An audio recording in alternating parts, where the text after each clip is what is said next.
أما بعد فقد قال رسول الله صلى الله عليه وآله وسلم من سر أن يحيا حياتي ويموت مماتي ويسكن جنة عدن غرسها ربي فليوالي عليا من بعدي وليوالي واليه وليقتدي بأهل بيتي من بعدي فإنهم إترتي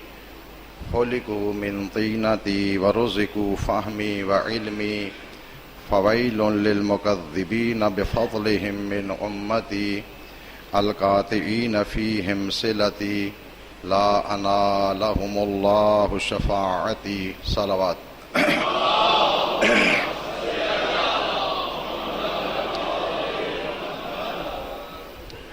سب سے پہلے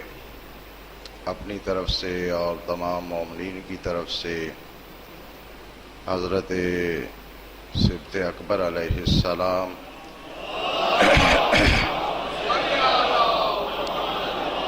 کی ولادت باسعادت کی مناسبت سے بارگاہ نبوت و امامت میں ہدیہ تبریک پیش کرتا ہوں، اور اس امید اور دعا کے ساتھ کہ خداوند متعال قیامت کے روز ہمیں اہل بیت علیہم السلام کے دامن سے تمسک رکھنے والوں میں سے شمار فرمائے۔ اسی مناسبت سے ایک حدیث مبارک سرکار دو عالم صلوات اللہ علیہ سے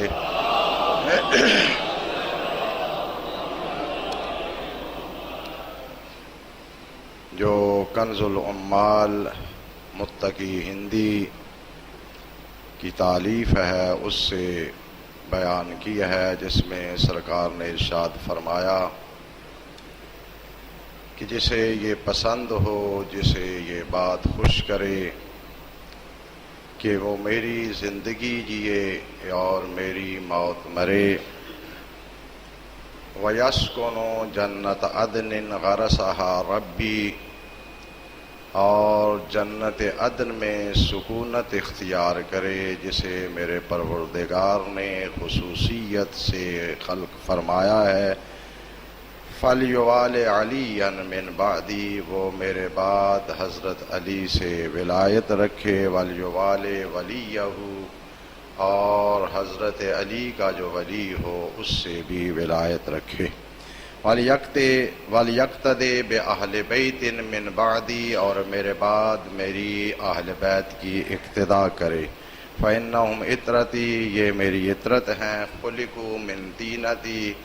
یہ میری طینت سے خلق ہوئے ہیں، وَرُزِقُوا فَهْمِي وَعِلْمِي، اور ان کو میرے والا علم اور میرے والا فہم عطا کیا گیا ہے، فَوَيْلٌ لِلْمُكَذِّبِينَ بِفَضْلِهِمْ من امتی القاطعین فیہم صلتی، پس ویل ہو ان لوگوں کے لیے جو میری امت میں سے ان کی فضیلت کا انکار کریں اور ان کے سلسلہ میں مجھ سے قطع رحمی کریں، لا انالہم اللہ شفاعتی، خداوند متعال انہیں میری شفاعت نصیب نہ فرمائے۔ حضرت امام حسن صلوات اللہ علیہ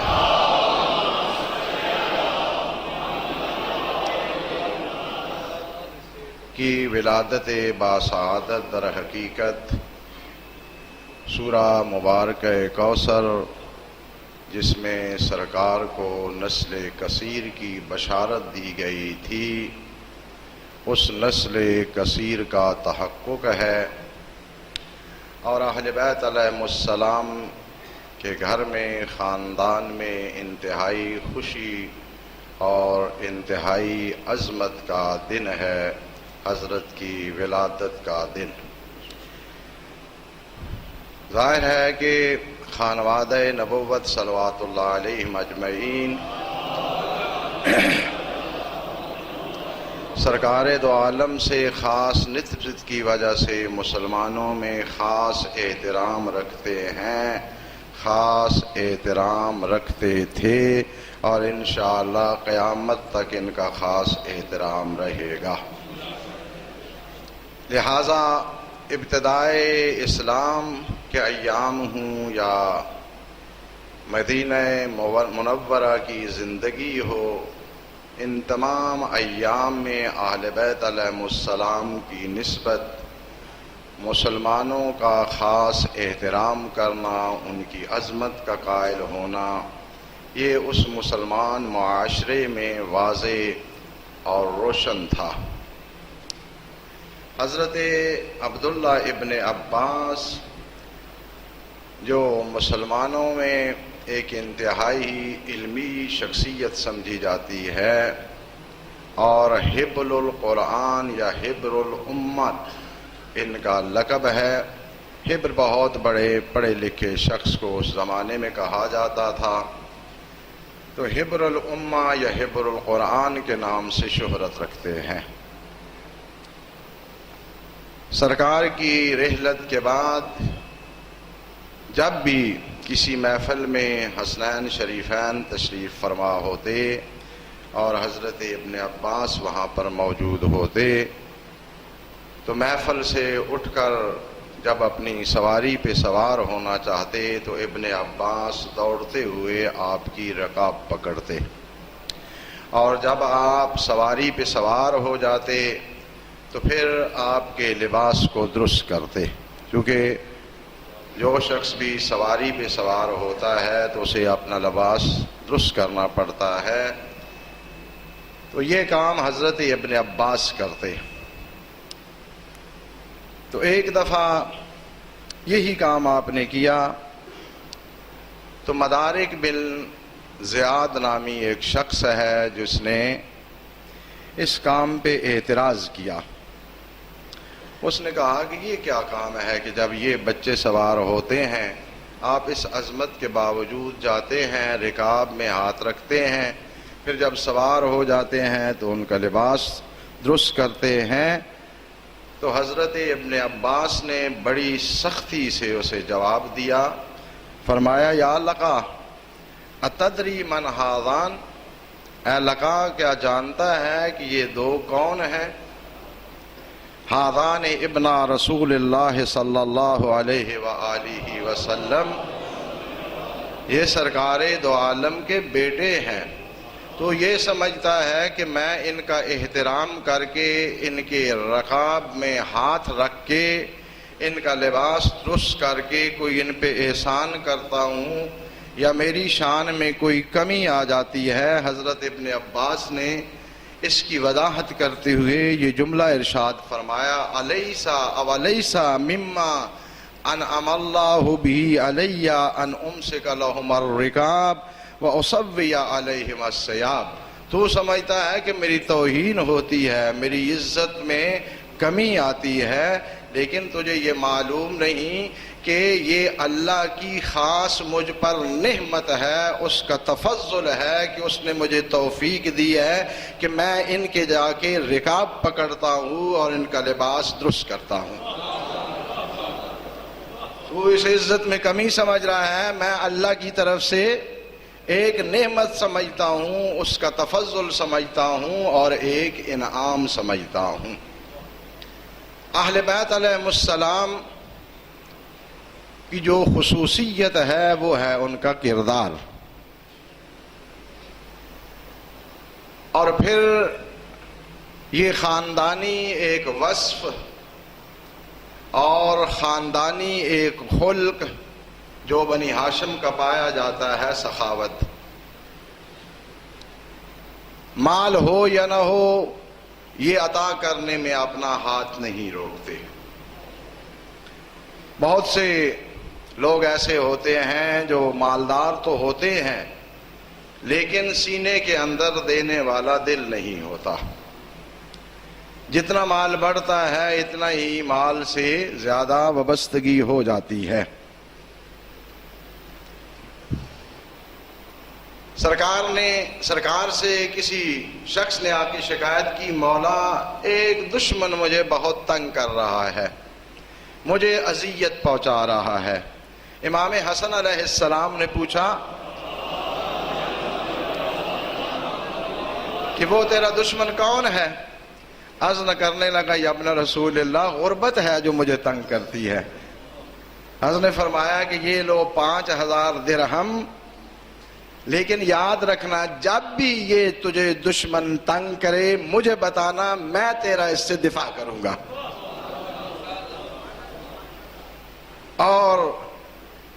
جیسا کہ بنی امیہ اور بنی ہاشم کے درمیان ایک خلش کا منظر تاریخ پیش کرتی ہے کہ امیر شام ایک دفعہ مدینہ آیا اور وہاں پر جو اس کا خزانچی تھا اسے حکم دیا کہ جتنے بھی یہاں ملاقات کے لیے لوگ آئیں انہیں خزانے سے کچھ دینا۔ سارا دن جو ہے وہ کچھ نہ کچھ آنے والوں کو ملتا رہا۔ دن کے آخری حصے میں حضرت امام حسن صلوات اللہ علیہ امیر شام سے ملاقات کے لیے گئے۔ یہ جو ہلکے ذہن یا مزاج ہوتے ہیں یہ حساس مواقع پہ اور عظمت کے مواقع پہ ہلکی باتیں اور ہلکے کام کرتے ہیں، اس سے ہی پتہ چلتا ہے کہ یہ شخصیت کیسی ہے اور اس شخصیت کی ذہنیت کیسی ہے۔ سرکار تو اسلامی آداب کے مطابق اس سے ملاقات کرنے کے لیے گئے تھے، ملاقات ہوئی، کہتا ہے کہ آپ نے یہ سمجھا تھا کہ اب میرا خزانہ ختم ہو گیا ہوگا، سب سے آخر میں آئے ہیں۔ فوراً خزانچی کو بلایا، کہا کہ صبح سے لے کر اب تک جتنا کچھ میں نے دیا ہے اس کے برابر حسن کو دے دو۔ اور یہ کہنے کے بعد ایک جملہ کہا، یہ اس لیے کہ میں ہندا کا بیٹا ہوں۔ یعنی کوئی خاندانی شرافت جتلانا چاہتے تھے صاحب مسلمانوں کے بیت المال سے۔ حضرت وہاں تشریف فرما ہوئے، مال وہاں رکھ دیا گیا۔ حضرت نے دیکھا کچھ دیر بعد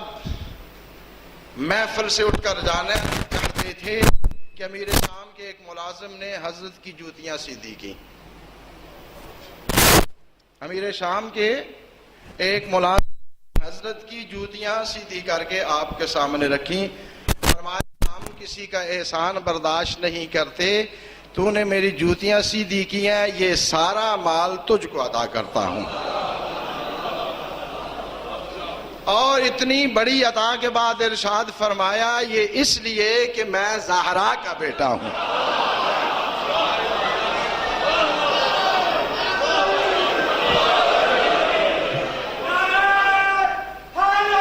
یا علی۔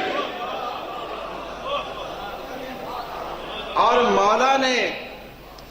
اپنے اس عظیم عمل سے دو ذہنیتوں کی عکاسی فرما دی، یعنی امیر شام کو سمجھایا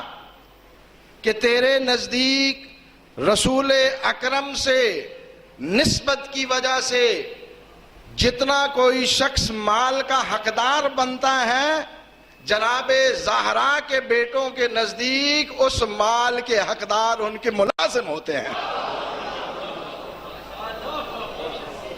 یہ نہ سمجھنا کہ تو نے بڑا کچھ احسان کر دیا ہے۔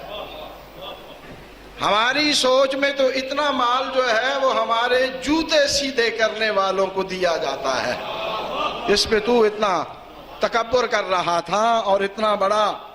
اپنی بڑائی کا اظہار کر رہا تھا۔ ایک یہودی مولا کی خدمت میں حاضر ہوا، عرض کرنے لگا کہ آپ کے جد نے ارشاد فرمایا ہے کہ دنیا مومن کے لیے قید خانہ ہے اور کافر کے لیے جنت ہے۔ حضرت نے ارشاد فرمایا کہ میرے جد نے حق فرمایا ہے۔ کہنے لگا کہ یہ اگر قید خانہ ہے تو آپ کا لباس بھی قیدیوں کی طرح نہیں ہے، آپ کا کھانا بھی قیدیوں کی طرح نہیں ہے، پھر کیسے آپ کا قید خانہ ہے؟ حضرت نے ارشاد فرمایا کہ میرے جد امجد کا مقصد یہ تھا کہ مومن کے مستقبل کو دیکھا جائے، جو آخرت میں اسے نعمتیں ملنی ہیں، جو آخرت میں اسے عزت و کرامت ملنی ہے، اس کے مقابلہ میں مومن کے لیے یہ دنیا قید خانہ ہے، اور کافر کے لیے اس دنیا میں جو عذاب اور جس شدت سے کافر نے سامنا کرنا ہے اسے مد نظر رکھا جائے تو دنیا کی ہزار نعمتیں ہوتے ہوئے وہ سخت ہے، یہ دنیا ہزار مصیبتوں کے ہوتے ہوئے اس کے لیے جنت ہے۔ یہ نہیں ہے کہ یہاں ایک کافر جو ہے اس کی زندگی جنت والی زندگی ہے اور ایک صاحب ایمان کی زندگی قیدیوں والی زندگی ہو۔ یہ آخرت کی نعمتوں اور آخرت کی شدت کے تقابل سے حضرت نے ارشاد فرمایا ہے۔ چونکہ جب یہاں شروع کرتا ہوں تو 20 یا 25 منٹ میرے پاس ہوتے ہیں، اور 20-25 منٹ میں کافی وقت تو یہ سوچتے ہوئے گزر جاتا ہے کہ کون سی چیز کہی جائے، کون سی چیز نہ کہی جائے، اور پھر ظاہر ہے کہ مومنین کرام جو ہیں وہ سماعت فرما رہے ہوتے ہیں تو ان کے ایمان اور تقوی کا بھی رعب ہوتا ہے، اس لیے کوئی دماغ صحیح کام بھی نہیں کر رہا ہوتا۔ اور اس زمانے میں تو سب سے بڑا ہے گرمی کا مسئلہ، پھر اللہ کی مہمانی کا مسئلہ، کیونکہ اللہ پاک کو نہ خود بھوک لگتی ہے نہ اسے روٹی اور کھانے کی ضرورت ہوتی ہے، لہذا جو اس کا مہمان ہوتا ہے اسے بھی کہتا ہے کہ تو کھایا پیا نہ کر۔ لہذا مسئلہ تو مشکل ہے، 5-7 منٹ میں ایک حقیقت کی طرف اشارہ کرنا مقصود ہے جو حضرت امام حسن صلوات اللہ علیہ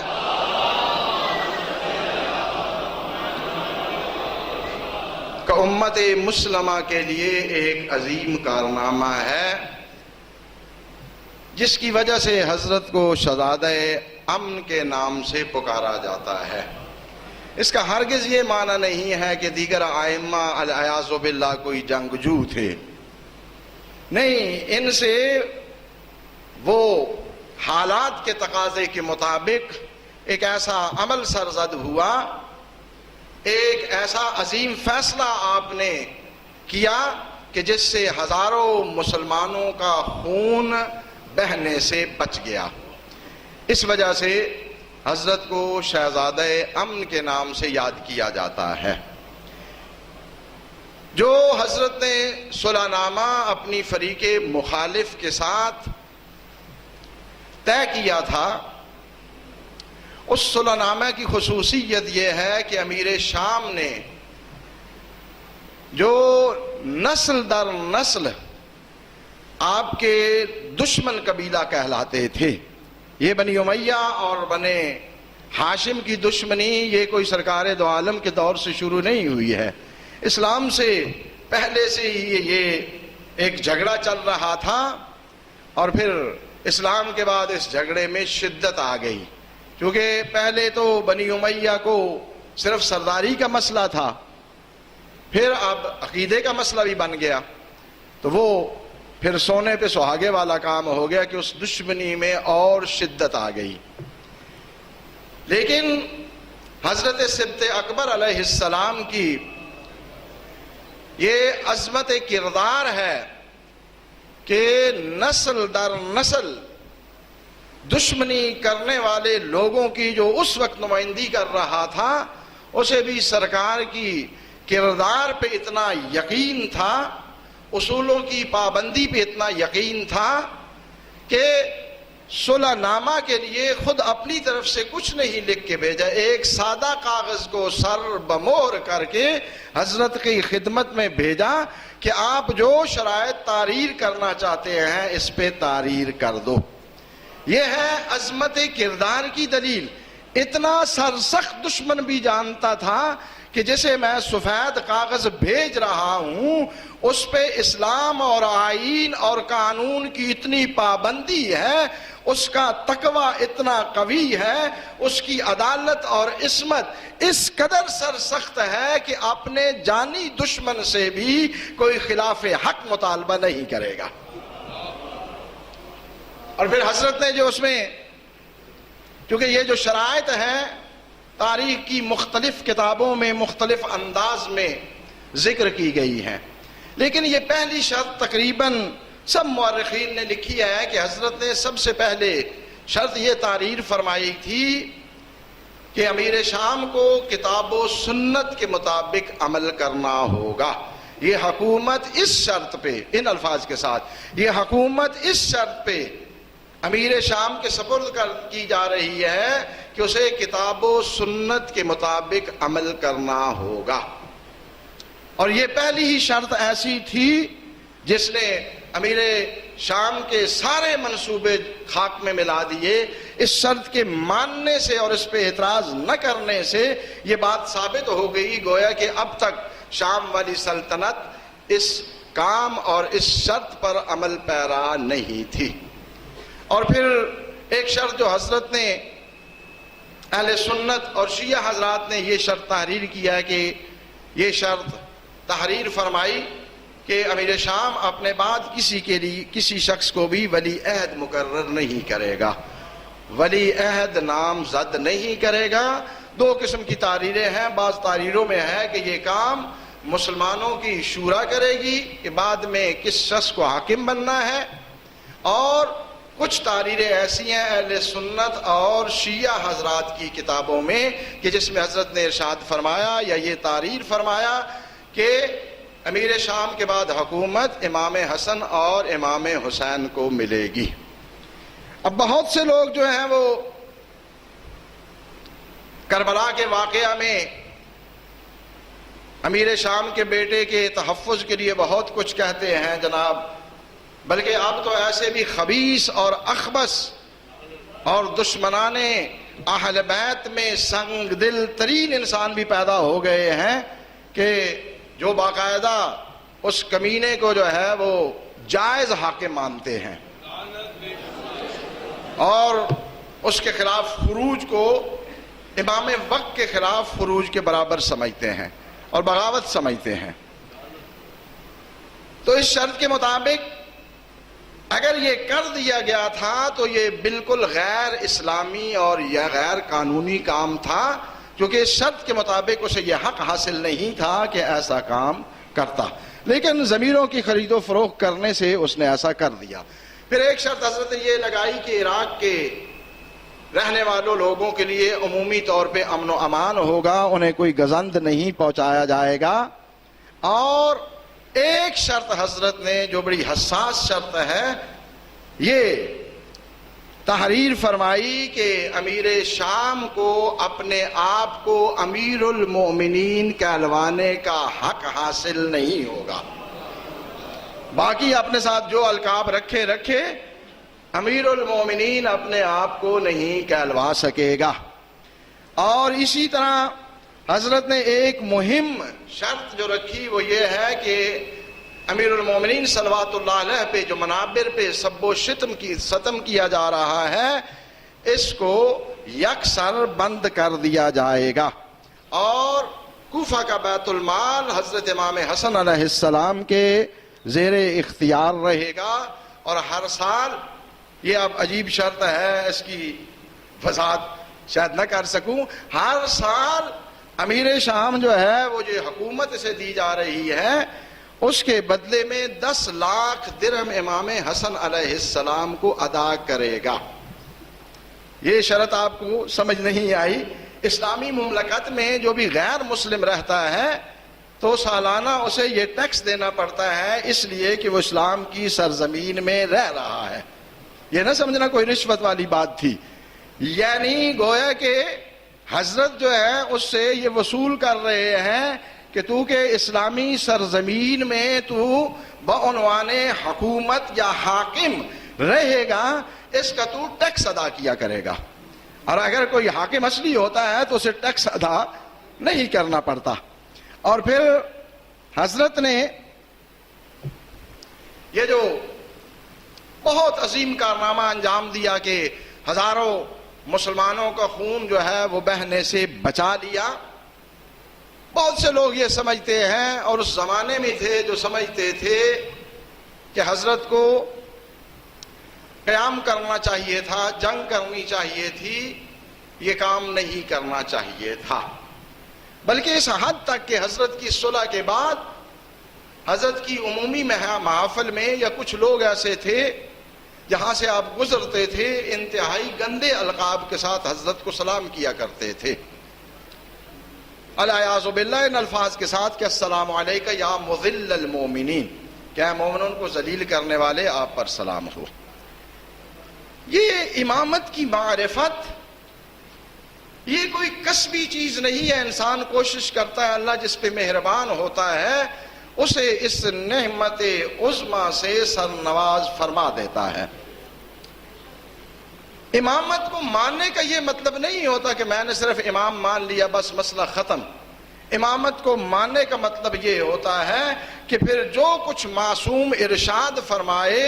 جو عمل انجام دے، بغیر کسی شک و شبہ کے اسے حق مان لیا جائے۔ بلکہ ایک دفعہ کسی محفل میں آپ اسی صلح کے مسئلے کے متعلق گفتگو فرما رہے تھے، ایک شخص اٹھا تو کہا کہ یہ آپ نے اچھا نہیں کیا ہے، تھوڑی سی زبان درازی کی، آپ کو جنگ لڑنا چاہیے تھی، آپ نے صلح کر کے اچھا نہیں کیا۔ تو ایک مرتبہ سبط رسول کو جلال آیا، فرمایا کہ تو عورت ہو کے مردوں کے مجمع میں بیٹھی آ، جا اس مجمع سے نکل جا۔ اور شخص نے دیکھا کہ عورت میں تبدیل ہو چکا ہے اور وہاں سے بھاگتا ہوا محفل سے باہر نکل گیا، تو گویا کہ مولا نے اپنے عمل سے یہ رہنمائی فرمائی کہ معصوم کے فعل پر اعتراض کرنا یہ مردوں کا شیوا نہیں ہوتا۔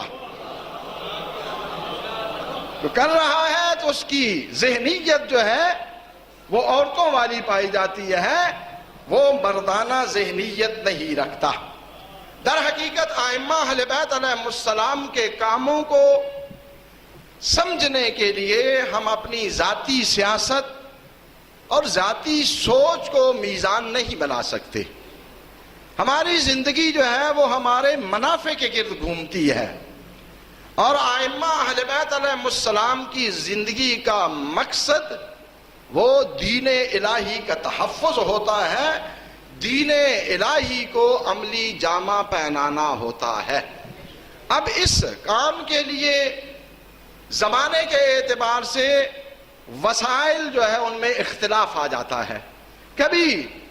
دین الہی کے لیے دوسروں سے جان لینی پڑتی ہے، جو بدر و حنین میں ہوتا رہا۔ یہ جو جانیں لی گئیں کوئی ذاتی انتقام کے لیے نہیں تھی، یہ دین الہی کو کامیاب کرنے کے لیے یہ کام کیا گیا، اور اگر حالات تبدیل ہو جائیں تو اس کے حاصل کرنے کے لیے، اس عظیم مقصد کے حاصل کرنے کے لیے کبھی اپنی جانیں دی بھی جاتی